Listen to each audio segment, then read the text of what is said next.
హల్లెలూయా. దేవునికి స్తోత్రం, దేవునికి మహిమ ఘనచక్రములు కలుగును గాక. ప్రియ సోదరి సోదరుడు, ఈ విధంగా మరొకసారి మనము దేవుని సన్నిధిలో కలుసుకొని దేవుని వాక్యాన్ని ధ్యానించడానికి దేవుడు మనకి ఇచ్చిన ఆయుష్ను బట్టి, ఆరోగ్యాన్ని బట్టి దేవునికి మహిమ ఘనచ ప్రభువులు కలుగును గాక. ఆమేన్. బాగున్నారా?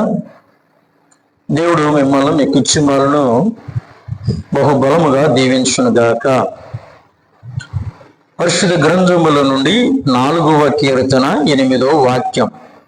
యెహోవా నెమ్మదితో పండుకొని నిద్రపోవుదును, నేను ఒంటరిగా నుండినను నీవే నన్ను సురక్షితముగా నివసింపచేయుదువు. గమనించండి,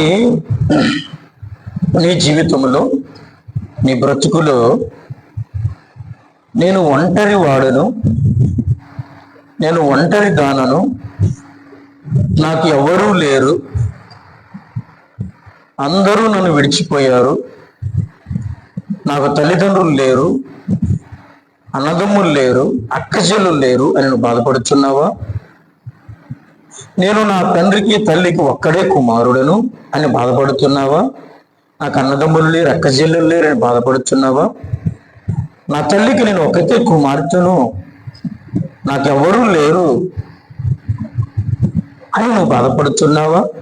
ప్రియ సోదరి సోదరుడా, ఎన్నడూ నువ్వు బాధపడవద్దు, ఎన్నడూ కూడా నువ్వు దిగులు చెందవద్దు. గమనించండి, దేవుని బిడ్డవైన నీవు ఎప్పుడు కూడా ఒంటరివి కాదు అన్న విషయాన్ని నువ్వు గమనించాలి. నువ్వు ఎన్నడూ కూడా ఒంటరివి కాదు, ఎప్పుడు కూడా నువ్వు ఒంటరితనము ఉండవు అన్న సత్యాన్ని మర్చిపోవద్దండి.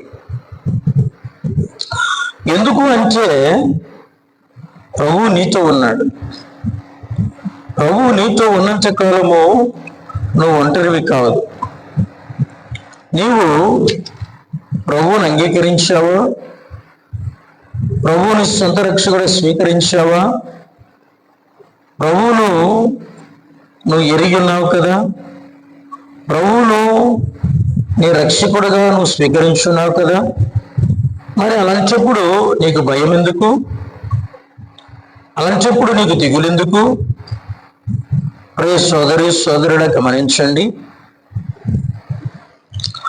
ప్రభువు గెస్తమైన తోటలో ఉన్నప్పుడు ఆ రాత్రి ప్రభువు పాపాత్ముల చేతికి అప్పగించబడబోచున్నాడు. ఆ సమయంలో ప్రభువు వారితో అంటున్నాడు, మీరందరూ కూడా నన్ను విడిచిపోయే గడియ వచ్చింది, మీరందరూ కూడా నన్ను వదిలిపోయే గడియ వచ్చింది. ఎందుకు అంటే పాపాత్ముల చేతికి నేను అప్పగింపబడబోతున్నాను, పాపాత్ములు నన్ను పట్టుకోబోతున్నారు, మీరందరూ మీ ఇళ్ళకు వెళ్ళిపోతారు. అయితే నేను ఒంటరిని కాదు, యేసయ్య ప్రభు చెప్తున్నాడు, నా తండ్రి నాతో ఉన్నాడు అని. అవును ప్రియ సోదరి సోదరుడా, ప్రభువు నీతో ఉన్నంత కాలము, ప్రభువు నీతో ఉన్నంత సేపు నువ్వు ఎప్పుడు ఒంటరివి కావు. నీకు నీ తల్లి లేక ఉండవచ్చు, నీ తండ్రి కోల్పోయి ఉండవచ్చు, అన్నదమ్ములు నీకు లేకుండా ఉండవచ్చు, అక్కజలు లేకుండా ఉండవచ్చు. నువ్వు ఒంటరివి కావు అన్న విషయాన్ని మర్చిపోవచ్చు. బంధుమిత్రులు నేను చేరదీయకపోవచ్చు, నువ్వు ఒంటరివి కావు. ప్రభు అంటున్నాడు, యెషయా గ్రంథము 51వ అధ్యాయములో మనం గమనించినట్లయితే ప్రభు అంటున్నాడు, యెషయా గ్రంథం 51వ అధ్యాయము 2వ వాక్యాన్ని మనము చూస్తే, మీ తండ్రి అయిన అబ్రహాము సంగతి ఆలోచించుడి, మిమ్మల్ని కనిన శారాను ఆలోచించుడి. అతడు ఒంటరి అయి ఉండగా నేను అతన్ని పిలిచి తిని అతన్ని ఆశీర్వదించి అతన్ని 10 మంది అగునట్లు చేస్తాడు. అబ్రహాం ఒంటరి వాడే. అబ్రహామును దేవుడు పిలిచాడు, నీ స్వదేశమును విడిచిపెట్టు, నీ బంధువులను విడిచిపెట్టు, నీ స్నేహితులు విడిచిపెట్టు, నీ అన్నదమ్ములను తండ్రితో అందరూ విడిచిపెట్టు, నేను చూపించు దేశానికి రా, నేను ఆశీర్వదిస్తాను, గొప్ప జనాంగముగా చేస్తాను, ఒక ఉన్నతమైన నీ ద్వారా నీ సంతానము ద్వారా ప్రపంచ దేశములన్నిటినీ నేను ఆశీర్వదిస్తాను, నువ్వు రా అని దేవుడు పిలిచాడు. ఎవరిని పిలిచాడు? ఒంటరి అయిన దావీదుని పిలిచాడు. అది కనబడిన మొదటి వాక్యం, యెహోవా నువ్వు లేచి నీ దేశం నుండి, నీ బంధువుల యొద్ద నుండి, నీ తండ్రి ఇంటి నుండి బయలుదేరి నీ చూపించు దేశమునకు వెళ్ళుము, నిన్ను గొప్ప జనాంగముగా చేసి నిన్ను ఆశీర్వదించి నీ నామమును గొప్ప చేయుదును, నీవు ఆశీర్వాదకరముగా ఉందువు, నిన్ను ఆశీర్వదించువాడిని ఆశీర్వదించదను, నిన్ను దూషించువాడిని శపించదను, భూమి యొక్క సమస్త వంశములు నీ యందు ఆశీర్వదించబడిన అబ్రాహాముతో అనగా యెహోవా అతనితో చెప్పిన ప్రకారము అబ్రాహాము వెళ్ళెను. గమనించారా? ఒంటరిగా వచ్చాడు, బహు బలముగా దేవుడు దీవించాడు, బహు బలముగా ఆశీర్వదించాడు. అబ్రహాం ఒంటరి వాడే. ఈరోజు ఒక దేశం, ఇజ్రాయెల్ దేశం, అబ్రహాము శారముకు పుట్టిన సంతానము యూదులైతే, అబ్రహాముకు ఆగరుకు పుట్టిన సంతానము అరబిక్ దేశాలన్నీ, వారందరూ కూడా ఆగరు సంతానం, వాళ్ళంతా అబ్రహాము సంతానమే. అయితే ప్రియ సోదరి సోదరుడా, గమనించండి, యెషయా గ్రంథం 60వ అధ్యాయము 22వ వచనములో కూడా ప్రభు సెలవిస్తున్నాడు, వారిలో ఒంటరైన వాడు 1000 మంది యోగును, ఎన్నిక లేని వాడు బలమైన జనమగును, యెహోవానగు నేను తగిన కాలములో ఈ కార్యము త్వరపెట్టుదును. ఒంటరైన వాడు 1000 మందిగా మారుస్తాడు, ఎన్నిక లేని వాడు బలమైన జనాంగముగా చేస్తాడు. అబ్రహాం ఒకప్పుడు ఎన్నిక లేని వాడే, అబ్రహాం ఒకప్పుడు ఒంటరి వాడే. ఈ రోజు ఏమైపోయాడు? బలమైన జనం. ఇజ్రాయెల్ దేశం ప్రపంచంలోని బలమైనటువంటి జనాంగముగా యూదులు ఉంటున్నారు. ప్రసంగమా,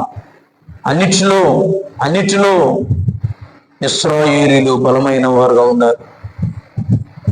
గమనించండి, టెక్నాలజీలో బలమైన వారు, జ్ఞానములో బలమైన వారు. గమనించండి, అంత బలమైన జనాంగముగా దేవుడు వారిని మార్చాడు. ఈరోజు నువ్వు భయపడవద్దు, నువ్వు దిగులు పడవద్దు. నేను ఒంటరి దానిని నేను ఎప్పుడు ఫీల్ కావద్దు, నేను ఒంటరి వాడిని నేను ఎప్పుడు ఫీల్ కావద్దు. నన్ను దేవుడు గొప్పగా మార్చబోతున్నాడు. దేవుడు నీ సంతాన్ని బహు బలంగా దీవించబోతున్నాడు, బహు బలంగా నేను ఆస్వాదించబోతూ ఉన్నాడు. దేవుడు అబ్రహాముతో చెప్పాడు, నీ సంతానము ద్వారా అన్నాడు. ఆ సంతానము ఎవరు అని మనం చూస్తే, గలతీయులకు రాసిన పత్రికకు మనం వెళ్ళినట్లయితే, గలతీయులకు రాసిన పత్రిక 3వ అధ్యాయం 16వ వాక్యం, అబ్రహామునకు తన సంతానమునకు వాగ్దానము చేయబడును, ఆయన అనేకులను గూర్చి అన్నట్లు నీ సంతానములకును అని చెప్పక ఒకరి గూర్చి అన్నట్లు నీ సంతానమునకు అని, ఆ సంతానం క్రీస్తు ద్వారా ఇప్పుడు ప్రపంచంలో ఉన్న ప్రతి వంశము ఆశీర్వదించబడుతుంది. ప్రపంచంలో ప్రతి జాతిని దేవుడు ఆశీర్వదించాడు. ఈరోజు క్రీస్తుని అంగీకరించిన ప్రతి ఒక్కరు విశ్వాస సంబంధముగా అబ్రహాము సంతానమే.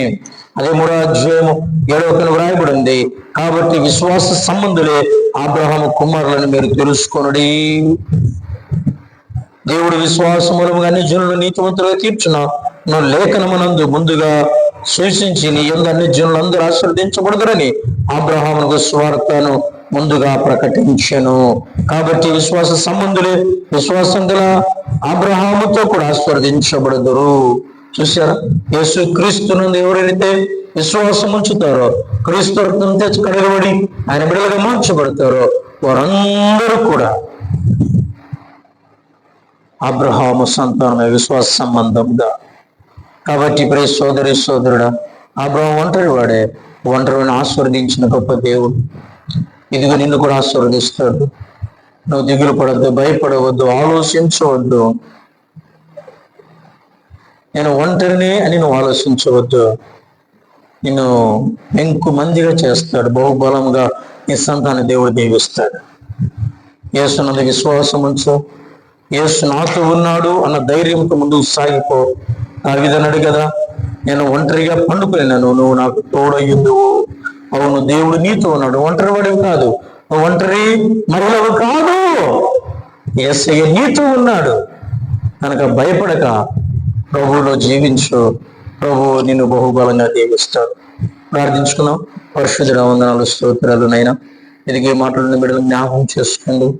నేను ఒంటరి దాననే అని బాధపడుతుందేమో, నేను ఒంటరి వాడిని బాధపడుతున్నాడేమో, కనికరము చూపయ్యా. నీ ఒంటరివి కాదు అని వాళ్ళు తెలుసుకున్న కృప అనుగ్రహించండి. నువ్వు ఒంటరి దానివి కాదు అని ప్రభావ బిడ్డతో మీరు మాట్లాడండి. నువ్వు ఒంటరి వాడివి కాదు అని బిడ్డతో మీరు మాట్లాడండి. నైనా సహాయం ఇచ్చేయండి. అబ్రహాం ఒక్కని పిలిచా, ఒంటరి వాడే బహుబలంగా దీవించావు.